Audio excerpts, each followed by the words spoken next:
pero ya no se usa mucho, ¿no? Vamos a ver por qué. Asimismo, se ha ajustado más el problema a los cuadros infecciosos, porque como hablábamos anteriormente, la fiebre también puede darse en otro tipo de patologías no infecciosas, y no había una distinción clara cuando hablábamos del SIRS, ¿no? El shock séptico, por ejemplo, se han eliminado algunos términos que antes se tomaban, como la sepsis grave, el shock, la sepsis inicial, etcétera, ¿no? Entonces se han definido solamente en el término de sepsis y shock séptico. Bueno, cada vez va a ser mucho mayor la cantidad de pacientes con sepsis, porque hay algunos condicionantes, ¿no? Por ejemplo, la población está envejeciendo cada vez más, entonces van a ser más susceptibles a infecciones y a dificultades en el manejo de estas infecciones, ¿no? Por lo tanto, junto a eso hay muchos pacientes inmunocomprometidos. Al elevarse la esperanza de vida, también se elevan los riesgos, por ejemplo, de más enfermedades neoplásicas, etcétera, ¿no? También se hacen muchos procedimientos más invasivos en forma ya rutinaria, ¿no? O sea, la colocación de catéteres, sondas, etcétera, que son parte de los protocolos normales de manejo de enfermedades en pacientes críticos. La presencia de infecciones multiresistentes en la comunidad, en los nosocomiales, ¿no? Y la resistencia antibiótica. Entonces, estos eran los criterios del SIRS, ¿no? Las definiciones, por ejemplo, eran, bueno, bacteremia, SIRS, sepsis, sepsis severa, shock séptico y falla multiorgánica. Entonces, en el SIRS, de todas maneras, tenemos que seguir considerando o tener conocimiento de los criterios que se usaban, ¿no? Entonces, por ejemplo, la fiebre puede ser mayor de 38 o menor de 36, o se puede haber o hipotermia o elevación de la temperatura. La frecuencia cardíaca, había taquicardia, había leucocitosis. En el SIRS se consideraba más de 12.000, pero ahora en algunas escalas se considera más de 15.000, ¿no?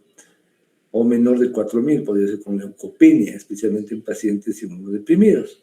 Y lo que sí era importante era ver, ya hemos mencionado también en la charla anterior, la cantidad de formas inmaduras, ¿no? De bastonados. También la taquipnia, ¿no? Y se asociaba, si el SIRS estaba acompañado de un cuadro infeccioso, era sepsis.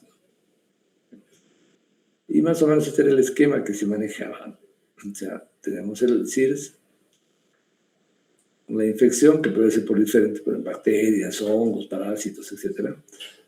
Y si tenía los criterios del SIRS, era sepsis, ¿no? Y solamente el SIRS, otros elementos podrían producir el mismo cuadro. Entonces, todo un poco llevaba a confusión. Entonces, todo este esquema se cambia con este consenso, donde se aplica un criterio que es el SOFA. El SOFA, que sí se está aplicando, pero después de que pasamos especialmente la pandemia del COVID, se vio que algunos criterios deberían ser modificados.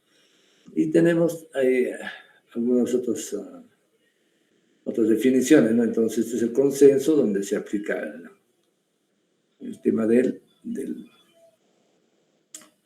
shock séptico,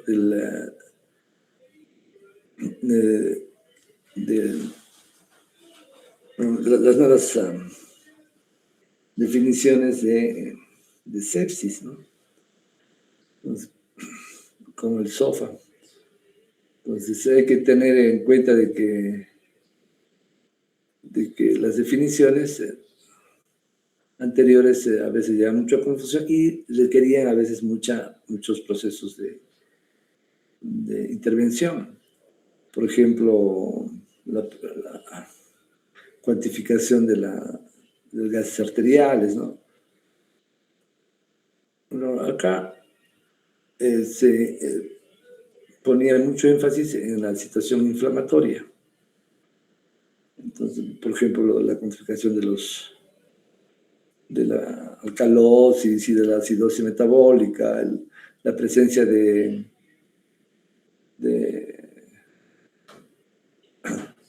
la temperatura, etcétera, ¿no? Entonces, eso un poco se requieren los nuevos esquemas. Y las varias definiciones de sepsis, ¿no? Sepsis severa, shock séptico, etcétera. Bueno, es lo mismo que hemos dicho. Entonces se plantea este sistema del SOFA, ¿no? Sequential Organ Failure Assessment Score. Entonces es la secuencia de las diferentes fallas de los sistemas vitales, como estábamos mencionando, ¿no? Entonces se toman algunos sistemas vitales de referencia: el sistema respiratorio, coagulación, hepático, cardiovascular, del sistema nervioso central, sistema renal, ¿no? Y son los que más o menos se van a valorar. Como ven ustedes, acá no está la temperatura, ¿no? Esto sí tienen que aprenderse, porque con algunas variaciones las otras escalas también toman mucho de esto. Pero este es el que todavía se maneja. Bueno, recién se implementaba, ahora pues unos 3, 4 años se está manejando, al igual que el Glasgow. Entonces vamos a ir viendo. Entonces en la respiración se toma como criterio el PAFI. Entonces la presión arterial de oxígeno sobre la fracción inspiradora de oxígeno. Entonces nosotros en la altura tenemos una fracción inspiradora de oxígeno no de 21%, como aprendemos, sino acá a esta altura es del 18%. Entonces hay que modificar nuestras escalas para hallar el PAFI de verdad. Inclusive las máquinas, los ventiladores, están graduados para hacer sus cálculos con el FIO 1221. Y cuando se instalan acá comienzan a tocar las alarmas, ¿no? Entonces, lo que pasa es que estamos en una altitud importante, una de las ciudades más altas, ¿no? 3.600 metros es una ciudad alta. Se consideran cuadros de altitud desde los 2.000 metros, donde ya se pueden dar enfermedades de mal de altura. Pues. Entonces, cuando tenemos un PAFI, que esta relación es más de 400, es lo normal. Si hay una buena presión arterial de oxígeno, una buena perfusión, una buena oxigenación, ¿no? Entonces, cero, todo lo que es cero en el score es normal, ¿eh? Cuando estamos en menos de 400, estamos en nivel 1. Entonces, esto a medida que se agrava el paciente, en menos de 300, ya tenemos nivel 2. Cuando estamos en menos de 200, ¿no?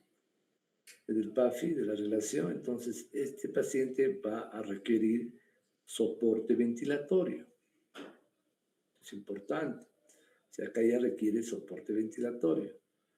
O sea, suplemento de oxígeno. Y si tiene menos de 200, ya requiere, sí o sí, ventilación mecánica.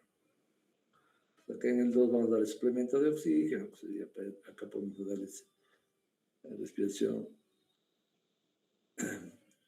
con ventilación mecánica. Entonces, eso en paciente, claro, y en el nivel 4 el paciente ya está con falla respiratoria, con un síndrome de distrés respiratorio agudo, ¿no?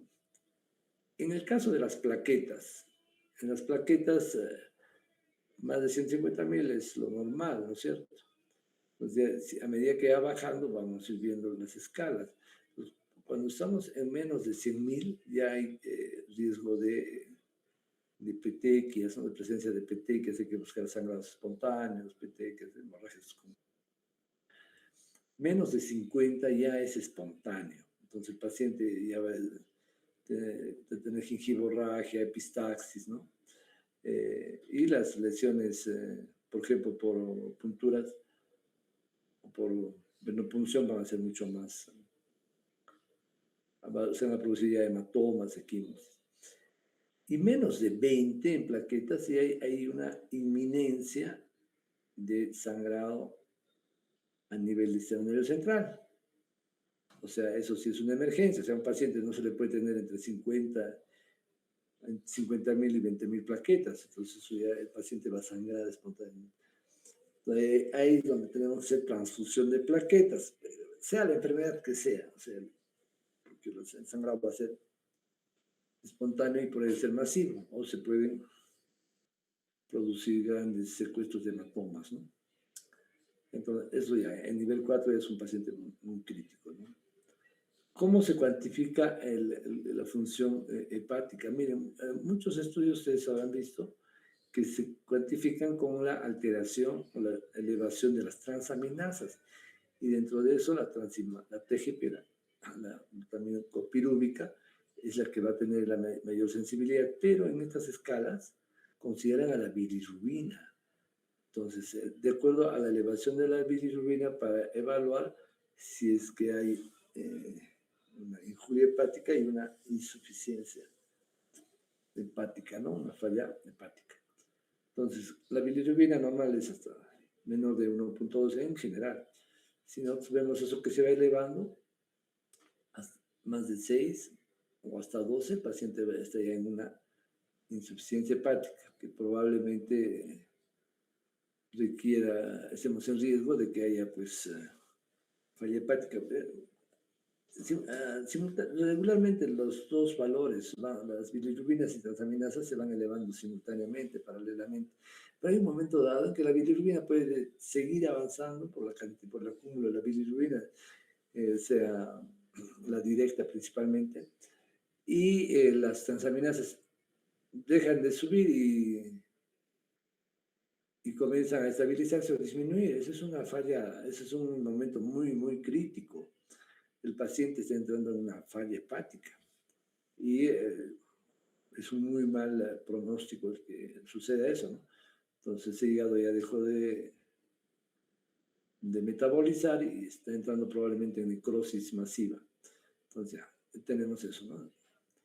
Luego tenemos a nivel cardiovascular. Entonces acá se va a dosar la presión arterial media. Nuestra presión arterial media es el 70, ¿no? Entonces ya saben sacar su presión arterial media. Cuando es menos de 70, estamos con un paciente que está entrando en hipotensión. Entonces, cuando es mucho menor y el paciente ya requiere, o sea, dobutamina o dopamina, ya el paciente está en un nivel 2. Entonces, si a este paciente o sea, va a requerir, ya no va a responder a las dosis normales de dopamina o de butamina, se aumenta epinefrina o norepinefrina, y entonces el paciente se considera que está en un nivel, tiene un puntaje 3, dependiendo de la cantidad de epinefrina, ¿no? Si es mayor de un 0.1, el paciente está chocado, pues. El paciente ya necesita, pues, seguramente ya se ha hecho un pulso de volumen para mejorar. Entonces, acá, si se dan cuenta, la forma de actuar que tenemos no es muy coherente con eso, ¿no? De frente les ponemos al paciente hipotenso, de frente le ponemos epinefrina, así el paciente se despierta. El despierto, ¿no? Siempre hay que pasar por esto, por este tipo de manejo. Entonces, esta es una parte cardiovascular para manejar el shock, en este caso el shock séptico, ¿no? La evaluación del sistema nervioso central. En el sistema nervioso central, la escala que se debe usar es el Glasgow. Ya, bueno, el Glasgow ustedes ya lo conocen. ¿Cuáles son los criterios de Glasgow? ¿No? 15 es el paciente despierto, lúcido, y luego va a ir bajando. Entonces, a menos de 10, el paciente está en un estado de sopor, y menos de 6 está en coma. En 3 ya no reacciona en nada, para nada. Pues, entonces, eso es la evaluación inicial. Entonces, esa es la otra valoración. Luego, el último sistema que se evalúa en esta escala es la función renal. En la función renal, entonces, nuestra creatinina se evalúa con creatinina y con flujo urinario, ¿ya? Entonces, si tenemos una creatinina menor de 1.2, entonces está normal, pero cuando la creatinina está por encima de 3.5, ya es un paciente que está en un riesgo muy alto de insuficiencia renal aguda. Entonces, este paciente potencialmente ya tiene que evaluarse para que pueda tener soporte dialítico, ¿no? Entonces, y más de 5 tiene que tener soporte dialítico, puede entrar en uremia. Entonces, lo mismo es con el flujo urinario, ¿no? Si nuestro valor normal de orina es más de 500 centímetros, 24 horas, esto se puede hacer por hora, claro, ¿no? Entonces, ahí decimos que estamos en oliguria, pero si tenemos menos de 200 o de 200 héroes, estamos en anuria. A veces nosotros pensamos que anuria es la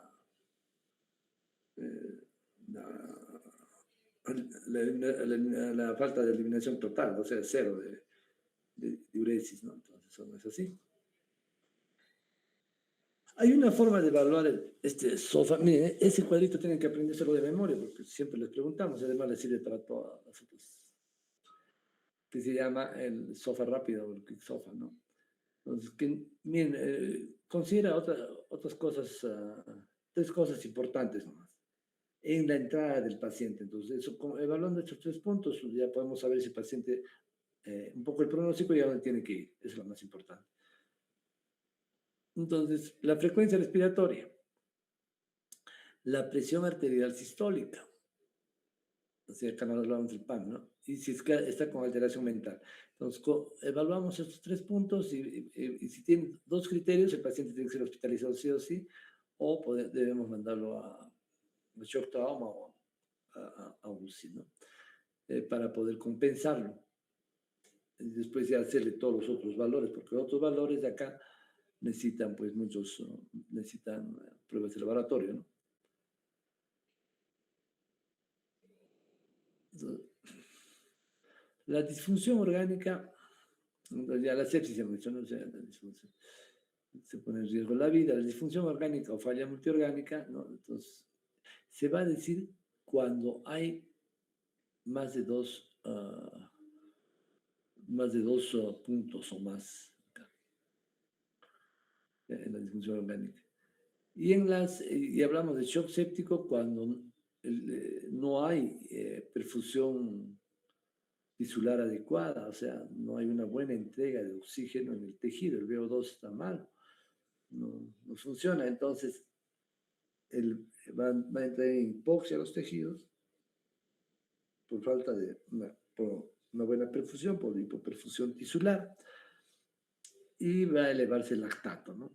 Entonces, ahí estamos en shock. Pero no es solamente esa la definición, sino es cuando nosotros a un paciente que viene con hipotensión le ponemos fluidos, cristaloides o coloides, ¿no es cierto?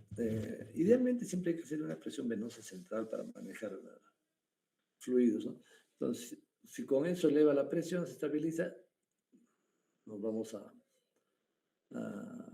tranquilizar, no es un shock téptico. Pero si necesitamos usar inotrópicos, ¿no?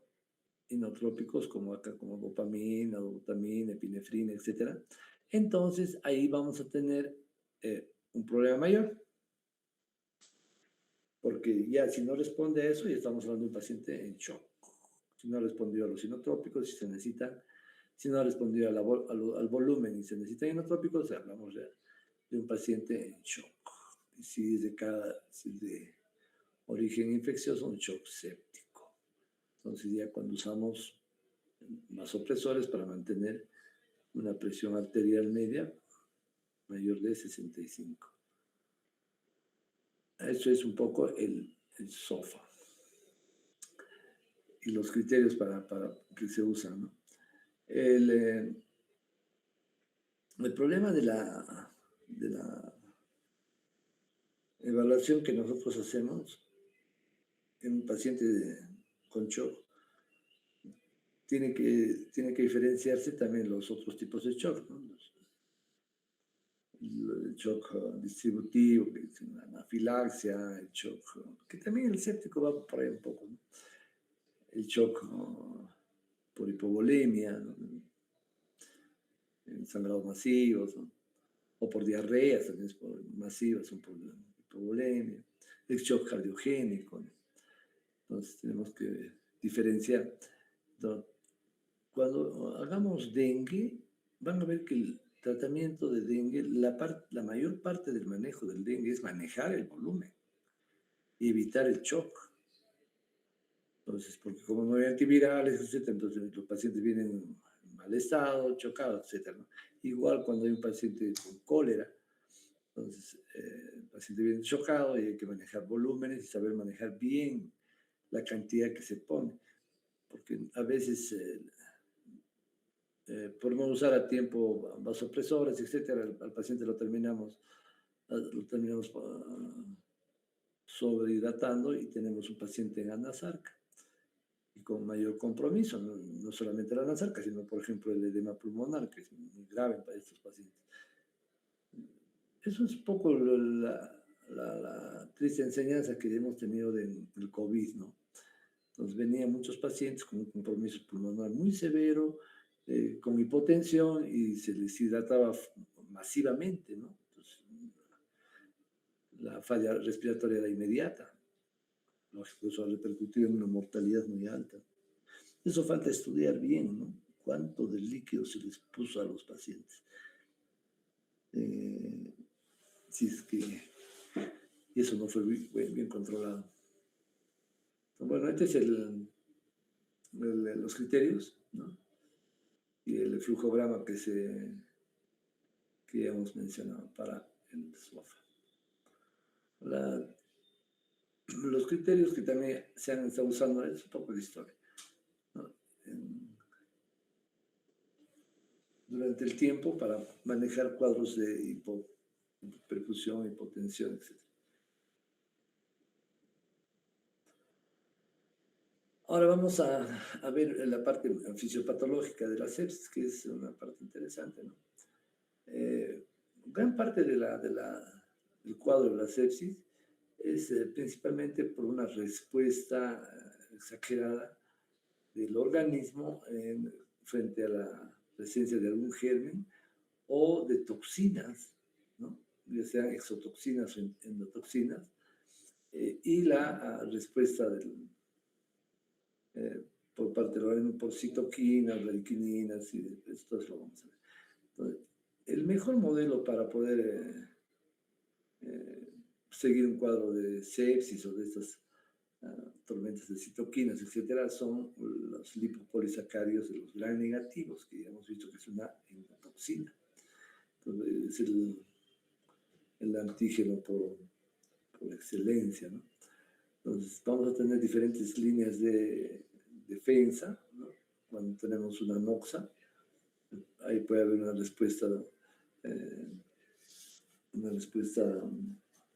celular,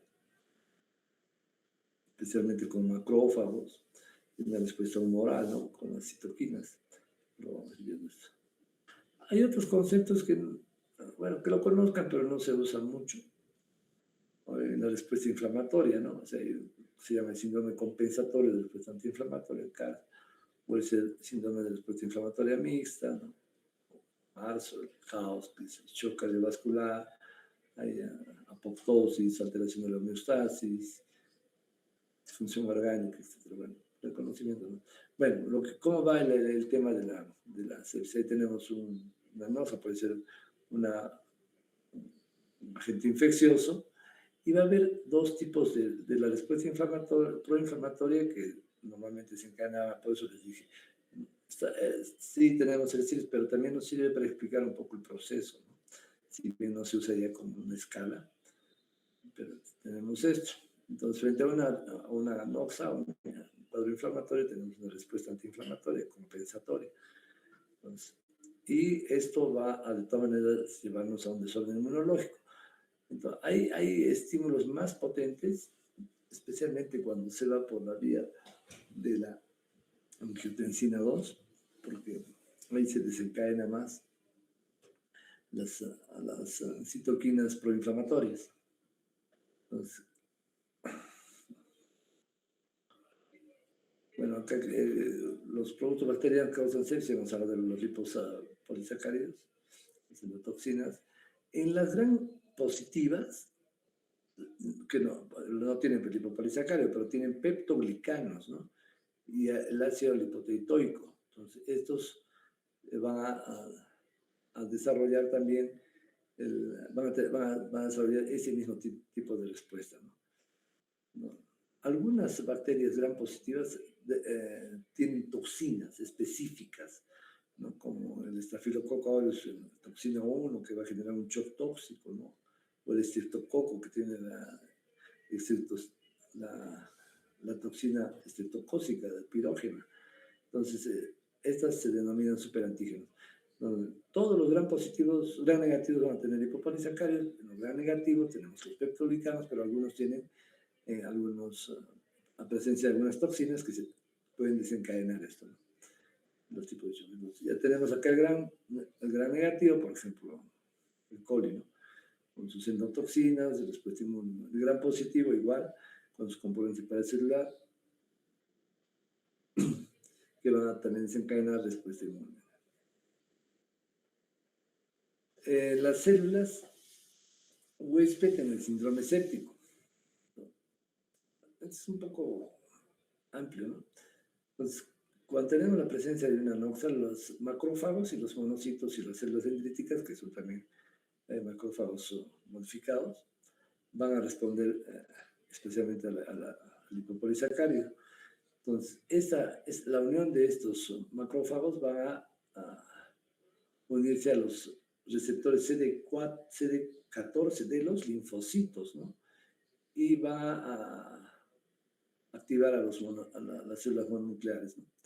Entonces, a través del TLR2, estos van a también funcionar con los lipoteitoicos, de los gram positivos, y también con los mananos que están en los hongos. Tenemos ya el lipopolisacárido, los lipoteitoicos y los mananos. En algunos casos también, bueno, hay muchos más elementos, pero los un poco más centrales son estos tres para bacterias y para hongos, ¿no? Por ejemplo, acá tenemos el patógeno de infección, la respuesta va a ser va a haber inflamación, va a haber disfunción endotelial, va a haber coagulación, vinolisis, otros factores, alteración de la homeostasis, disfunción y muerte, ¿no? Miren la cantidad de mediadores. Tenemos mediadores proinflamatorios y antiinflamatorios. En el caso del COVID, el receptor del COVID era el receptor de la enzima convertidora de angiotensina 2, ¿no? Es el receptor de la espícula o de la proteína S del virus. Entonces, ahí se definía si es que primaba la liberación de proinflamatorios o de antiinflamatorios. Entonces, cuando se iban hacia la angiotensina 1, los antiinflamatorios eran secretados mayormente. Y cuando se iban hacia la angiotensina 2, o sea, se estaba bloqueado su receptor, entonces los proinflamatorios eran los que se liberaban. Por eso es que la infección tan virulenta, ¿no? Porque tenían prioridad los proinflamatorios. Entonces, ¿cuáles son los que nos interesan acá? El factor de necrosis tumoral, alfa, la interleuquina 1, la interleuquina, el interferón gamma, la interleuquina 2, la 8, la 12, ¿no? Y tenemos algunas bradikininas. En los antiinflamatorios tenemos la interleuquina 1, ¿no?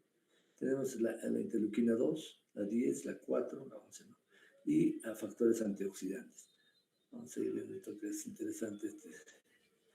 Entonces, aquí tenemos, miren, en la respuesta proinflamatoria, ¿no? Las prostaglandinas, ¿no? A nivel local, a nivel sistémico moderado, tenemos la generación de óxido nítrico, ¿no? Y tenemos acá también, por ejemplo, el factor de activación de plaquetas, interleuquina 1. Y a nivel, cuando es la antiinflamatoria compensatoria, interleuquina 4, interleuquina 11, la 10, etcétera, ¿no? Entonces hay toda una conjunción de citoquinas, de bradikininas, de interferones, ¿no? Pues, lo mismo que estamos mencionando. ¿Y qué van a hacer las interleuquinas proinflamatorias? Ese es el problema. Entonces, ya que estamos, las más importantes. Factor humoral alfa, la interleuquina 6, la interleuquina 1, la interleuquina 8 también. Entonces, ¿cómo van a actuar en diferentes situaciones, en diferentes órganos? Entonces, a nivel del sistema hipotálamo, hipofisiario, suprarrenal, ¿no?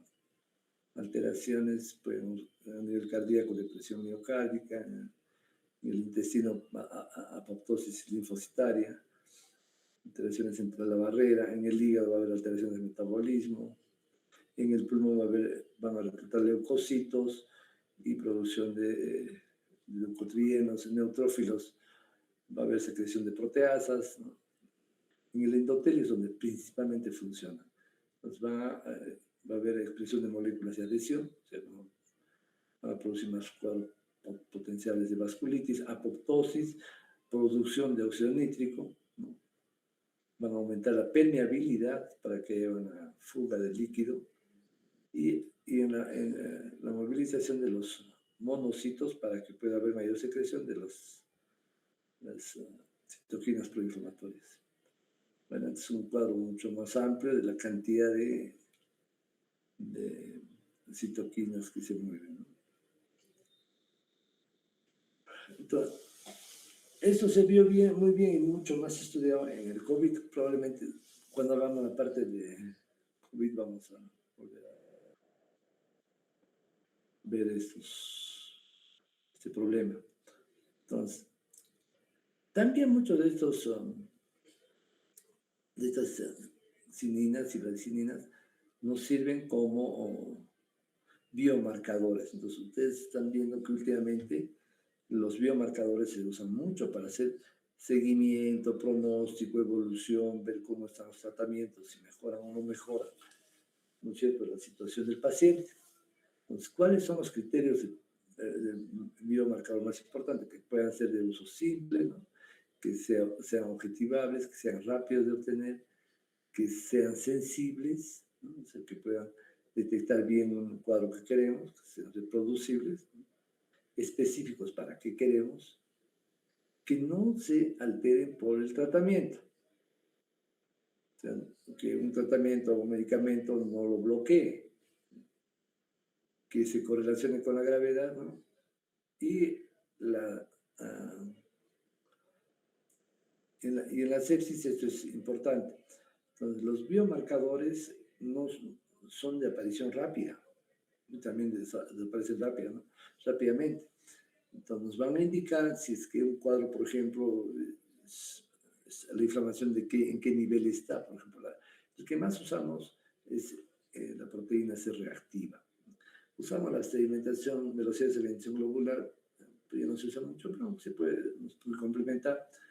Pero es la proteína C reactiva la que nos marca, por ejemplo, eso, la cantidad, es inespecífico, ¿no? Hay un cuadro inflamatorio muy severo, pero no nos dice si es viral, si es bacteriano, ¿no es cierto? Nos da un pronóstico más o menos, ¿no? Otros elementos que también vamos a usar, pues son lo que nosotros hallamos, ¿no? La fiebre, taquicardia, la hipotensión, ¿no? La procalcitonina es muy usada y es muy interesante para el diagnóstico y la evolución de las infecciones bacterianas. Cuando es una infección viral, la procalcitonina no se eleva, ¿no? Eso nos sirve para poder diferenciar uno de otro. Entonces, también los exámenes que vamos a pedir en pacientes sépticos, cultivos, hemocultivos, urocultivos, ¿no? Cultivos de esputo, alteraciones en las imágenes, en rayos X. Y hemos hablado del hemograma, la presencia del fibrinógeno y del dímero. Eso nos va a ayudar también a evaluar cómo está yendo el tratamiento. El manejo de un paciente con sepsis. Ahí tenemos algunos criterios muy claros. en el manejo de la sepsis. Entonces, siempre vamos a empezar con antibióticos en forma empírica. Es decir, hay que darle una cobertura muy amplia, con antibióticos que cubran, como es un paciente que está muy, muy mal estado. No vamos a tener en ese momento, en algunas enfermedades podemos tener rápidamente el diagnóstico, ¿no? Por ejemplo, meningitis, rápidamente, ¿no? Las tinciones muy rápidas pueden hacer. Pero en la mayor parte no se tiene eso pues, tan rápidamente, entonces hay que hacer una cobertura amplia. Pues, y para hacer una cobertura amplia tenemos que ver dónde estaba el problema, ¿no? En dónde se presentó. Entonces hay que ver si es que hay un foco, puede ser renal, puede ser pulmonar o de vías respiratorias, es muy fácil de diagnosticar eso. O puede ser también gastroenterológico, o sea, intestinal. Ya los otros son un poco más difíciles, ¿no? de ubicar en un paciente séptico. Por ejemplo, los abscesos, las colangitis, bueno, los problemas de bacteriemias que son difusas, ¿no? Como las tifoideas, pues septicemias, las perforaciones. Entonces, eso es importante, ver más o menos dónde está el foco. Y en función a eso vamos a hacer nuestra cobertura. Entonces, si un paciente tiene un compromiso abdominal, o sea, un abdomen agudo, un abdomen peritoneal, lógico que tenemos que cubrir con medicamentos que cubran anaerobios, que cubran gram positivos, gram negativos, ¿no? En los topes, ¿no? O cuando tenemos un paciente con un cuadro de tipo neumónico, muy fácil. Entonces, al fin, o sea, primero la cobertura sí, después se va a desescalar, lógico. ¿Por qué? Porque ya vamos a tener el resultado del examen. Entonces, en el resultado vamos a ver si es que hay qué tipo de gérmenes o si algún tipo de examen serológico nos está saliendo positivo, entonces ya vamos a ver. Entonces, lo reajustamos en función al resultado de los cultivos o de las pruebas, ¿no? Que se tengan. Urgente, o sea, el paciente está en una sepsis, probablemente está entrando en un shock séptico, en una hipoperfusión, hay que poner volumen, pero cuidando, ya les he dicho, la sobrehidratación. Clínicamente también se pueden dar cuenta cuando está sobrehidratado, ¿no? El paciente va a presentar pues edemas, va a presentar, por ejemplo, a nivel de las conjuntivas, quemosis, etc., ¿no? También se deben de retirar algunas, si el paciente viene con instrumentado, sea con sonda, sea con catéteres, etc., hay que retirar todo esto, ¿no? El monitoreo tiene que ser cada hora, o sea, siempre hacerlo del paciente, hay que hacer también gas arteriales de inicio, bueno, cada hora, idealmente dicen las guías, pero es muy difícil. Y también medir el lactato, ¿no? Eso nos va a ayudar. Si el paciente no se recupera en las siguientes 4 o 6 horas, hay que pasarlo mejor a shock trauma o a cuidados intensivos. Entonces, el tratamiento, ya hemos hecho antibióticos en forma empírica rápidamente. Primero hay que tomar los cultivos, ¿no? En un ratito. Después ya empezamos con los antibióticos.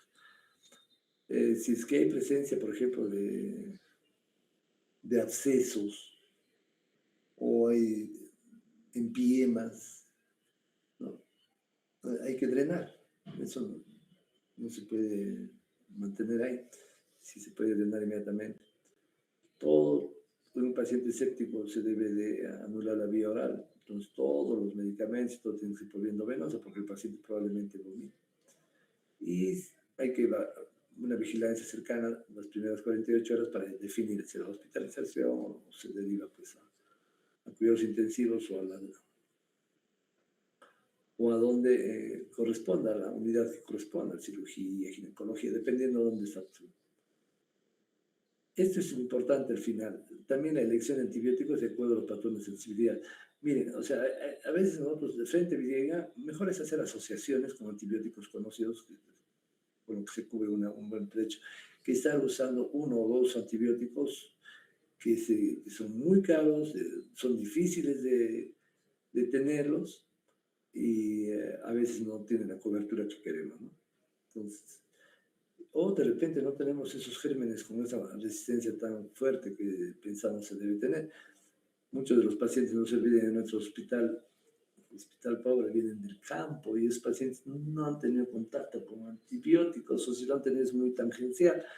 Entonces hay que iniciar con las terapias estándar, ¿no? Pero si viene un paciente pues, transferido de una unidad, ¿no?, de un hospital que tiene muchos pacientes y mucha resistencia, o un paciente que viene de haber estado usando antibióticos durante mucho tiempo y se complica, y pues ese paciente probablemente tenga un gen resistente, pero hay que evaluar bien el caso. El manejo hemodinámico, miren, esto es importante, estamos hablando primero de la fluidoterapia. Tenemos que hacer una corrección de la volemia, ya sea. Para eso es necesario siempre la presión venosa central. Seguro que ustedes ya saben cómo hacer una presión venosa central, ¿no? Entonces, no hay que pasarnos. O sea, tenemos que mantener una presión venosa entre 8 y 14 centímetros, algunas guías dicen entre 8 y 12 nada más. Más de 14, más de 12, ya el paciente está sobrehidratado. Pero ustedes también lo pueden ver eso, porque hay ingurgitaciones yugulares, etcétera, ¿no? ¿Por qué? Porque más allá vamos a comenzar a encharcar al paciente, como decimos, y les vamos a producir, pues, por ejemplo, edemas pulmonares, es una cosa muy seria, ¿no? Entonces, aquí están cómo se debe de manejar. En un paciente que tiene menos de 8, probablemente el paciente esté hipovolímico, esté deshidratado, y entonces tenemos que subir el volumen con 200, por ejemplo, centímetros de cloruro de sodio al 10%. Siempre que el paciente venga chocado, nosotros no hay que darle soluciones con potasio, porque de repente ya está haciendo una insuficiencia renal aguda. Lo que vamos a hacer es llevarlo al paciente a una sobrehidratación muy rápida, y si le ponemos potasio, pues de repente le estamos llevando una hipercalemia mucho más grave, ¿no? Lo mismo, el mismo modelo, ¿no? O sea, tenemos que ver cómo aumenta la presión venosa central, y de acuerdo a eso incrementar o suspender la infusión. El otro tema es si cuando no responde al volumen, como hemos dicho, ya iniciamos las terapias vasopresoras. Ya. Entonces, acá también vamos a ver si es que se ha llegado a una presión venosa central tope y no se recupera, entonces el paciente debe de manejarse con vasopresores. Idealmente los vasopresores se deberían manejar por vía central, ¿no? He visto en algunos casos que le ponen subdérmica, bueno, pues son intradérmica, no, porque son nocivos. Ya acá ya ustedes saben, eso son los opresores clásicos, ¿no? La dopamina o la dobutamina, ¿no? Entonces, primero vamos a usar asociados, si no, podemos usar primero la dopamina y después la dobutamina, que va a elevar el gasto cardíaco, ¿no? Y va a proteger la disfunción miocárdica en pacientes sépticos. Entonces, acá en la dopamina sí hay que saber la dosis exacta, ¿no? De 1 a 3 microgramos por kilo va a ser diurético. De 4 a 10 tiene un efecto beta taquicardizante, ¿no? Y va a elevar el gasto cardíaco. De 11 a 12 va a poner un efecto presor alfa adrenérgico. Estos son los dos primeros, y después ya viene la adrenalina o epinefrina, ¿no? Ya acá llega vasoconstricción muy intensa y nos dice la escala de SOFA que se usa ahí al final, pero en principio. Aparte tenemos el tratamiento soporte, que es el manejo de la vía respiratoria. No se olviden, es un paciente muy crítico, entonces tienen que hacer su ABC, parte aérea, la parte del volumen o de la sangre, etc.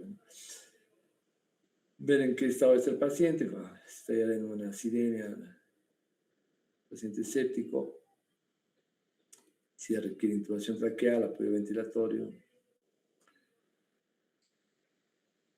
A ver, paciente escéptico también hay que pensar que está en un estrés, ¿no? Un estrés fisiológico, no nervioso.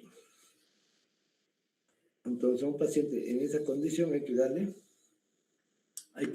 puede hacer úlceras de estrés. El paciente puede estar inconsciente, pero por la cantidad de catecolaminas que está secretando, el paciente que tiene tendencia va a sangrar. Pues. Hay que gasto protección para evitar la úlcera de estrés o los sangrados, las hemorragias digestivas altas. Hay que manejar el medio interno, ¿no? Acidosis, una alcalosis, ¿no? Y también si es que está haciendo alteraciones electrolíticas. Vendaje de miembros inferiores para evitar la trombosis venosa profunda y iniciar con los cambios de posición, ¿no? Profilácticos para evitar úlceras de presión. Un paciente escéptico siempre tiene que ser manejado, o sea, por todo el equipo de salud, especialmente de emergencia, ¿no? Evitar las complicaciones y mantener a la familia permanentemente informada, porque los pacientes hemos visto pueden llegar hasta el 60% de la mortalidad y mejor es tener a la familia bien informada de todo lo que se está haciendo para que después no haya problemas. Estas son terapias que se están manejando en algunos estudios para manejo de sepsis, ¿no? Pero la mayor parte no han demostrado muchos efectos, al contrario, muchos medicamentos que se usaban regularmente, por ejemplo, como los corticoides a dosis elevadas o de acción muy rápida, ya nos indican, ¿no? Tenemos acá agentes inflamatorios, por ejemplo, agentes antiinflamatorios, anticuerpos monoclonales, ¿no? Anticuerpos con factores antinecrosis de factor necrosis tumoral, antagonistas de interleuquina 1, antagonistas de factor activador de plaquetas, del PAP. Entonces se han usado. Mire, cuando hemos tenido el COVID, se han usado muchos de estos agentes, ¿no? No se ha tenido mayor respuesta. Estábamos manejando un cuadro de sepsis pues, viral, ¿no?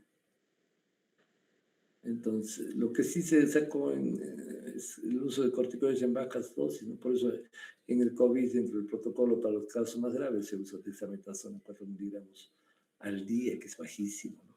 Pero ayuda para un poco disminuir el cuadro inflamatorio y no inhibe al resto de respuestas antiinflamatorias.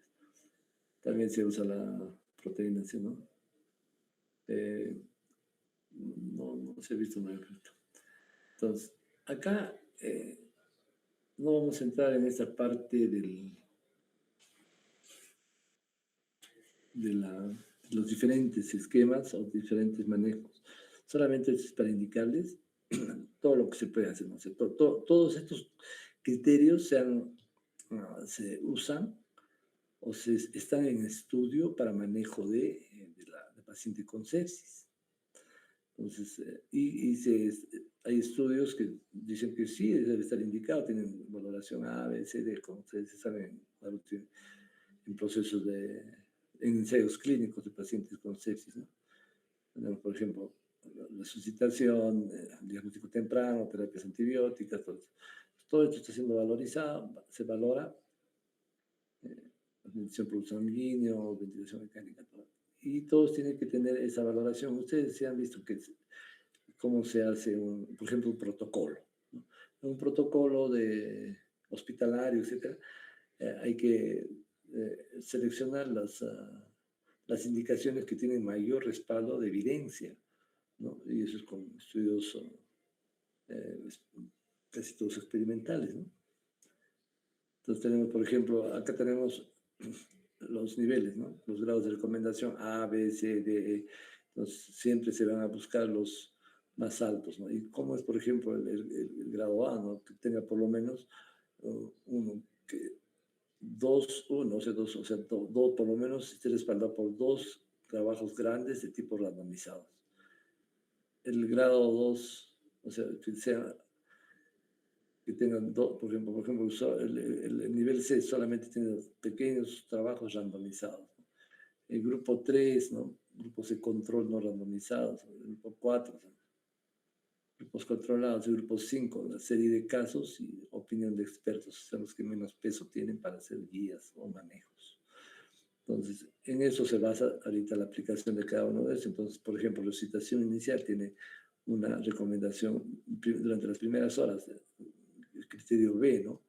Entonces, ¿qué es lo que se debe de hacer en las primeras 6 horas? Entonces, los estudios que han aplicado este esquema tienen una recomendación de grado B. Entonces, un B sería, tienen un gran trabajo randomizado, y ya se menciona. Entonces, esto que parece medio, no es complicado, ¿no? Pero me parece bien engorroso, es obligatorio para hacer las guías clínicas, ¿ya? Entonces, ustedes cuando hacen una guía clínica o van a hacer, tienen que sustentarla con todo este tipo de estudios y seleccionar de acuerdo a sus capacidades de institución cómo poner esto, o si va o no va en una guía clínica, porque la guía clínica es como la recomendación final para el manejo de un paciente.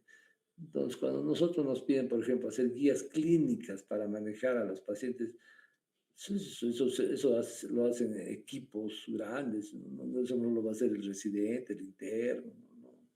Esas cosas son muy complicadas. Entonces, es solamente para darles una muestra, ¿no? La- Esta charla la van a tener, claro, para que, si quieren, tienen tiempo, vayan revisando todas las acciones que se hacen y qué grado de evidencia tienen para que puedan ser tomadas en cuenta, ¿no? Control de vasopresores, terapia inotrópica, esteroides, proteínas C reactivas recombinante, ¿no? Productos sanguíneos, ventilaciones mecánicas, bloqueo neuromuscular, etcétera, control glucosa. Entonces, todos estos tienen algunos soportes, ¿no? Entonces, esa parte ya no la vamos a tocar porque, para que la revise.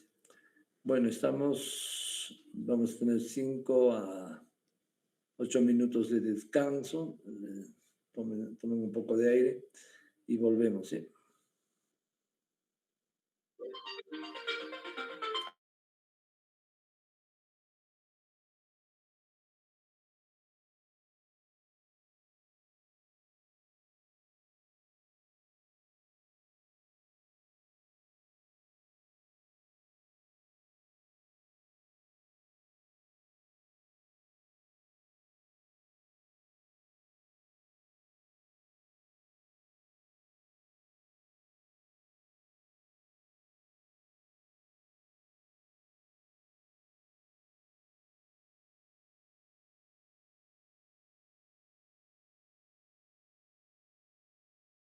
Entonces, nos vemos en unos 10 minutos, ¿eh?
Bueno, muchachos, van a disculpar, pero me han llamado de emergencia de un accidente por araña. Creo que se nos ha pasado un poco la hora y vamos a continuar en la próxima clase. Y ya como está coordinado los horarios, yo les voy a pasar esta exposición, la del anterior más al delegado, ¿no? ¿Alguna pregunta? Ya van a disculpar, ¿no? Entonces seguimos en la siguiente.